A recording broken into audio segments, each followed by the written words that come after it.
Of all the scarcely believable images of that night almost 2 years ago, it was this, the collapse of the spire that stood above the cathedral's transept, that made the world fear that Notre Dame could be lost. It wasn't.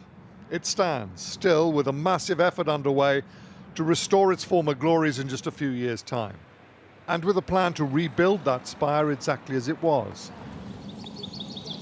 But that means wood, specifically oak, from ancient forests known to the French as cathedral forests, because many of the trees here have been planted and maintained for centuries for just this sort of contingency. Lumberjacks identify and scale oaks that stand tall and straight, 25 to 30 meters high. It takes 200 to 250 years for an oak to grow like this. This one will have been planted roughly when the French revolutionaries were guillotining their king. George Washington was President of the United States. William Pitt the Younger, Prime Minister in Britain.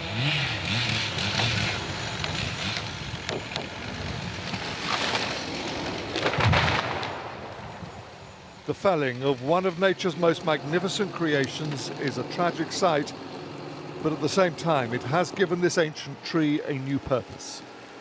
So it's the end of its life in the forest, but we know it's the beginning of a new life. And what a new life for this one going in Notre Dame, where this life might be even longer than the life he had in the forest.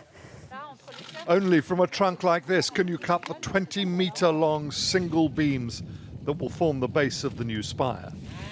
8 were felled in this forest, all in winter before the sap rises and increases the moisture in the wood.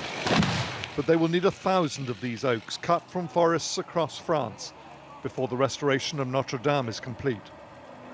Back at the cathedral, the chief architect told me why they had decided to stick with wood rather than switch to metal or concrete. Le bois, ça pousse, on le coupe, il repousse. Wood grows, you cut it, and then it regrows, he says.